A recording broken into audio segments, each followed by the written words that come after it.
Hey guys, this is NUSensei. For those of us who are learning archery, you may find that there are many similarities between archery and other sports, such as martial arts, golf, shooting sports, even snooker. However, there are several aspects which are unique to archery, and one of these is back tension. If you've been given advice from your coach, or you've been given feedback from a form check, or you're just shooting really poorly, this is very likely to be the problem area. So, what is back tension? Back tension is the difference between this and this.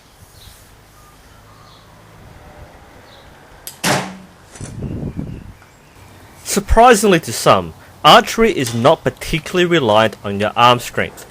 Although you do obviously use your arms, this is not where your power comes from. Rather, most of your power comes through your back, and engaging the back muscles maximizes the strength you have to make the shot.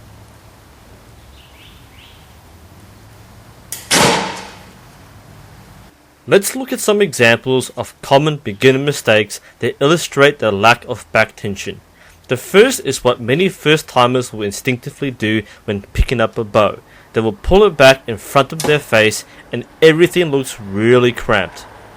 Many people begin to draw very low and hold the bow with a chicken wing position.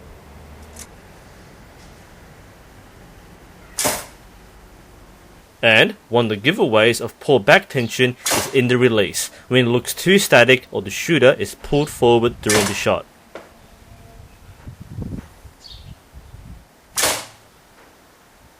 Many people who use a bow for the first time will make this mistake.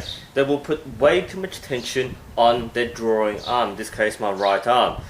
They shoot from a very cramped position, and all the tension is located in the wrist, in the tricep, in the elbow, basically everywhere but the back.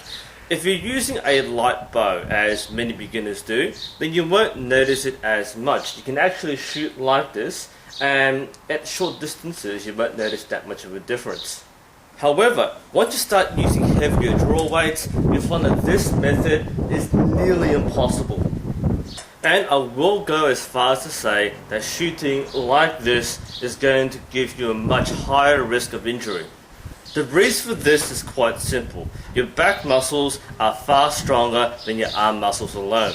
You may have heard the phrase, put your back into it, for many things, from doing work to playing sport. This is true for things like throwing a punch or swinging a bat.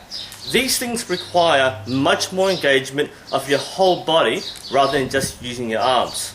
In archery, by putting the load onto the arms, you are creating an unstable alignment. You are effectively putting a high amount of weight onto muscles that cannot efficiently take that load. The result is poor alignment, poor control of the shot, a poor release, and much more fatigue. If you've been taught archery at a club, you probably would have been told to make this adjustment. Lift the drawing elbow. Getting the elbow in line or above the line of the arrow allows you to engage more of your back. The actual motion involves rotation of the shoulder, but this gives you a picture of what your form is meant to look like for a good shot. To demonstrate back tension, I'm going to use this simple training tool. This was sent to me by Mark Swords, who developed this for use in the National Archery in Schools program. This is the string trainer, manufactured by Crow Caddy. It's a very simply designed tool with velcro straps, a plastic tube for a grip, and paracord, which can be adjusted for the user's draw length. This tool is meant to be used alongside the 10 steps to archery success, as taught in the NASP system, and was designed as a practice tool for kids at home without using their bow. The goal is to snap the velcro straps apart using back tension. The velcro straps can be adjusted. More contact means more emulated draw weight, with 100% contact being around 30 to 35 pounds. Let's try this using the chicken wing position.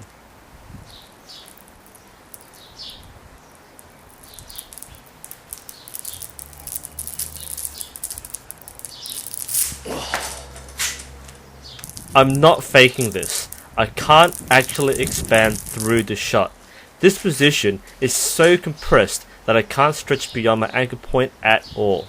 All the tension I'm putting is concentrated on my triceps.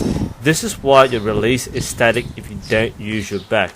It's hard to draw a full strength bow like this, and even doing so, your shot has no power in it. So you might think, okay, I've got strong arms, I'll just use brute force to get it off. And you can, but it's far more difficult than it needs to be.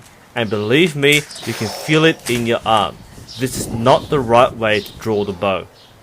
If I used the form that was taught to me, keeping the elbow above the line of the arrow and making a conscious effort to push and pull using my back muscles, it comes apart with substantially less effort. Not only that, but my follow through flows naturally behind my ear, indicating what could be a smooth release and clean arrow flight if this was a real bow. Knowing this principle is essential for becoming a successful archer. The key is to keep a line of tension through your shoulder blades, keeping the weight effectively on your back and your shoulders. This way, you can shoot with far more stability, with far more power, and without turning your arms into wet noodles after 50 shots. To recognize the feeling of having good back tension, you have to maintain that shape and line, a T shape which you're trained to maintain, and keeping your tension line in your shoulders. So when you apply the power stroke of your draw, you can squeeze your shoulder blades together and you should execute a good snap. This means that you are expanding, you are opening up after the shot. That is good motion and good engagement of your back muscles. If you're shooting and you are collapsing forward, that means you aren't using back tension, you're concentrating your energy elsewhere. And that means your shot would not be stable, it'll swing inwards, and that means a weaker shot. With proper use of back tension, you control the bow. Without it, the bow controls you. If you're just starting out, you're probably not doing this correctly, and that's to be expected. If you're learning by watching others, this is one of those things where you might need someone to point it out and explain it to you. If you are an experienced archer and you're going through form slumps, this may also be one of the common causes. Often we do slip in our form and we do start getting lazy and relax our back tension, especially if you notice that you're not coming through the clicker smoothly. If you are a compound shooter, this is even more important. The reason is you must set your bow for the correct draw length. Not only does it affect your peep alignment, it also affects your back tension. If your bow's draw length is too short, you will be shooting from a very compressed position. And that means all the weight is on your arms and you're not getting your back stretched out. Furthermore, some target compound shooters use a back tension release. So instead of using a trigger that's activated by the finger or the thumb, it's activated by using your back tension to angle the release aid and it snaps back correctly. This may sound terrifying to compound shooters who want full control over a trigger, but bear in mind that a trigger can sometimes mask form problems. This is also the reason why many recurve shooters find it easier to transition to a compound bow, because with recurve you have to use back tension to get the bow fully drawn back. With a compound, that let off can lull you into a false sense of control. If you are a compound shooter and you have a bad habit of only using your arms to draw, you may find it very hard to hold the full weight of a recurve bow. If you can understand the principle of back tension, then you are making a breakthrough from being a backyard newbie to becoming an archer with confidence and control over their shot.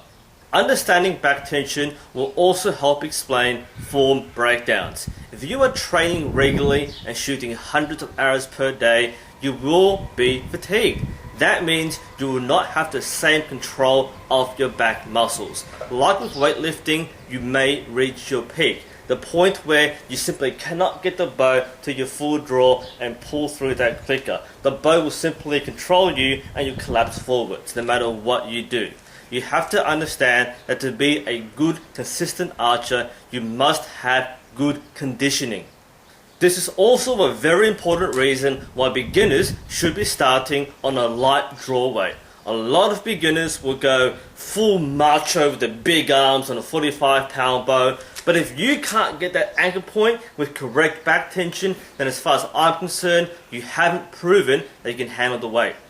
Anyway, this is NUSensei. Hope this was helpful. Thanks for watching, and I'll see you next time.